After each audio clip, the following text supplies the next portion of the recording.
Selamat bertemu kembali dengan saya Moses Laksono Singgih. Kali ini saya akan menjelaskan tentang PDCA dan PPEPP, dua pendekatan dalam siklus peningkatan mutu. Secara spesifik nanti akan dijelaskan harmonisasi tentang standar nasional SPMI yaitu PPEPP dan standar internasional IABI atau standar internasional yang lain. Oke, yang pertama, yang sebelah kiri ini kita lihat bahwa PDCA itu sederhana dan berlaku secara universal. Plan, do, check, act. Gitu ya, ini yang di bawah ini. Sedangkan PPEPP singkatan dari penetapan, pelaksanaan, evaluasi, pengendalian, dan peningkatan mutu. Ini lebih terstruktur dan rinci, berlaku di Indonesia baik untuk penjaminan mutu internal maupun untuk akreditasi di Indonesia atau akreditasi lam-lam yang ada di Indonesia. Singkatan dari ini yang di bawah ini, penetapan, pelaksanaan, evaluasi, pengendalian, dan peningkatan.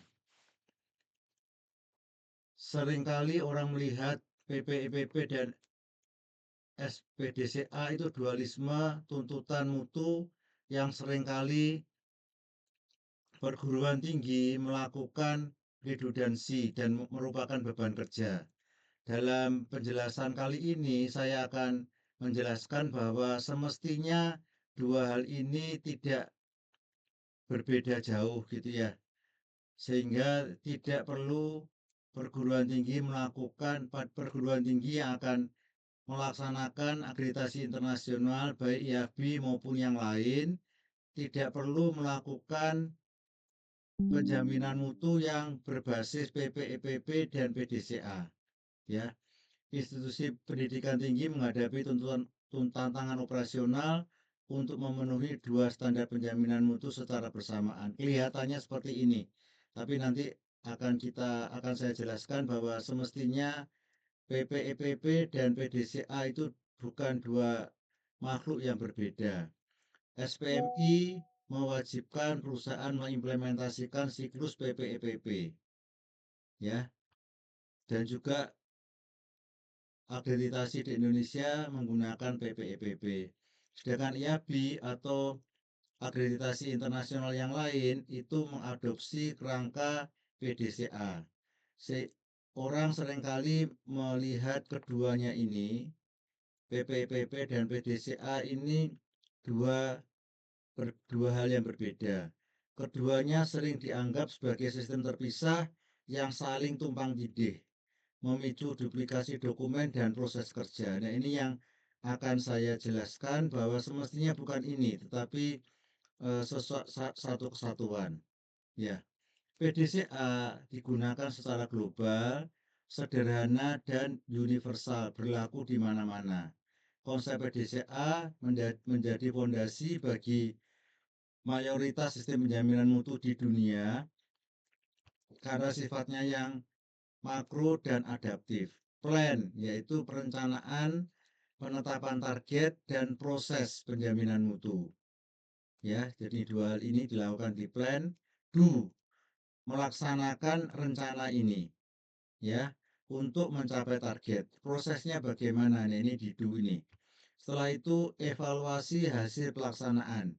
Nah, pada saat sudah dilaksanakan ini, dievaluasi. Apakah rencana ini sesuai dengan target dan prosesnya? Ya, setelah dicek, maka dilakukan tindakan. Tindakan korektif, setelah itu ditingkatkan. Ini yang di act. Karakteristik ini berlaku lintas industri. Kalau kita mengatakan industri, sangat fleksibel, berfokus pada perbaikan berkesinambungan. Karena ini proses ini seperti pada gambar ini berputar terus-menerus. Nah, PPPP juga siklus seperti itu, ya, tapi gambarnya di sini tidak, semestinya siklus yang sama. Pendekatan sistematis yang terstruktur dan rinci dan ini berlaku di Indonesia.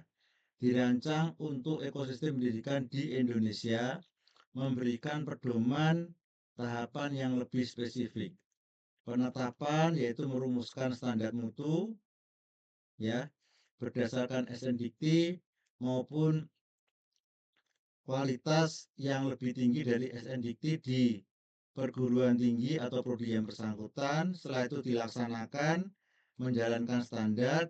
Setelah itu mengevaluasi apakah ada penyimpangan antara capaian yang ada di sini dengan standar yang ada. Jadi pada saat evaluasi, yang sering salah adalah mengevaluasi tidak berdasarkan standar yang sudah dirumuskan. Nah, itu tidak betul ya. Lalu setelah itu pengendalian memperbaiki penyimpangan yang terjadi. Jadi kalau ada penyimpangan di sini, penyimpangan ini ditutup.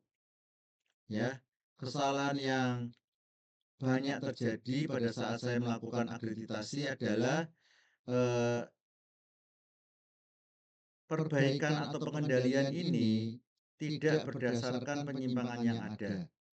Ya, setelah ini beres, ya, bisa ditutup, berarti perguruan tinggi atau prodi yang bersangkutan sudah baik, sudah bisa mencapai standar. Setelah itu standarnya ditingkatkan. Setelah standarnya ditingkatkan, ya, lalu dilaksanakan, dievaluasi dan berikutnya. Jadi semestinya gambarnya bukan lurus begini, tetapi seperti lingkaran tadi, seperti lingkaran ini berlaku terus-menerus, ya. Nah, pemetaan framework PPEPP adalah elaborasi detail dari PDCA.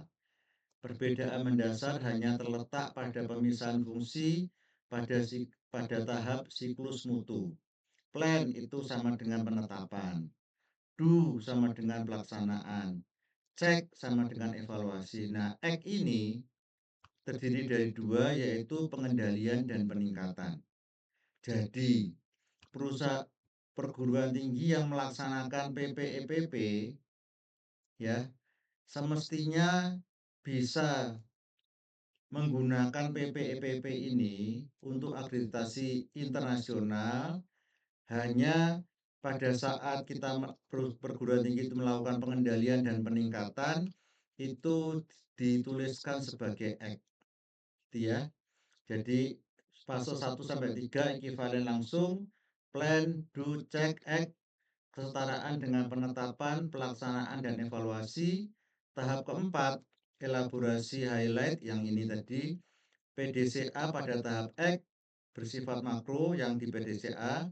PPP pada saat PPEPP fungsi ini dibelah menjadi dua, ya, yaitu pengendalian yang bersifat korektif dan peningkatan standar, ya. Itu.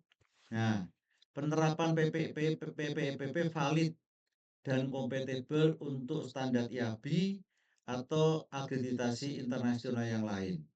Ya, institusi tidak perlu membangun sistem dokumentasi baru. SPMI existing PPEPP dapat langsung memfasilitasi akreditasi internasional. Ya, jadi PPEPP ini juga bisa digunakan untuk akreditasi internasional IAB atau yang lainnya. IAB mewajibkan continuous quality improvement atau CQI, ya, berbasis prinsip PDCA. Karena PPEPP merupakan turunan ekivalen dari PDCA, maka seluruh dokumen PPEPP secara otomatis memenuhi IAB.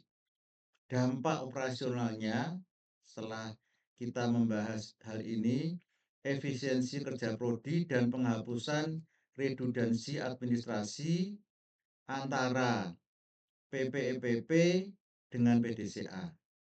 Ya, jadi tidak perlu prodi melakukan dua kegiatan penjaminan mutu yang berbasis PDCA dan berbasis PPEPP hanya di bagian terakhir di sini, ya, pada saat act itu dilakukan penggabungan pengendalian dan peningkatan. Mengelola risiko misalignment dalam operasional mutu. Tantangan utama bukan pada kerangka konseptual, melainkan pada eksekusi keseharian di lapangan.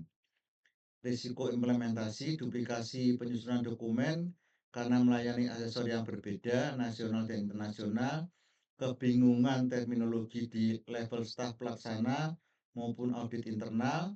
Nah, caranya adalah menerapkan single document system dengan melampirkan matriks ekivalensi PPEPP dan PDCA pada halaman depan. Jelaskan dulu bahwa PDCA ini sama dengan PPEPP yang seperti yang telah dijelaskan tadi. Standarisasi bahasa internal melalui pelatihan yang menyamakan X sebagai kesatuan dari pengendalian dan peningkatan. Ya, kesimpulannya adalah secara konseptual PPEPP bukan sistem yang bertentangan, melainkan penjabaran kontekstual dan rinci dari PDCA di Indonesia. Operasionalnya untuk ketajaman eksekusi, tahap X pada PDCA dipecah secara eksplisit menjadi fungsi pengendalian dan peningkatan. Secara strategis, implementasi PPPP secara utuh dalam SPMI sudah sepenuhnya memenuhi tuntutan kerangka continuous quality improvement untuk akreditasi IAB maupun akreditasi internasional yang lain. Ya, ini beberapa dokumen pustaka yang sebagai dasar untuk penjelasan ini. Terima kasih telah mendengarkan penjelasan saya. Semoga bermanfaat Bapak dan Ibu. Jangan bingung antara PDCA dan PPEPP karena semestinya PDCA yang di atas ini tidak berbeda dengan PPEPP yang ada di bawah. Hanya pada tahap X ini adalah pengendalian dan peningkatan. Terima kasih, sampai bertemu dengan saya Moses Laksono Singgih pada YouTube atau penjelasan tentang kualitas kampus berikutnya.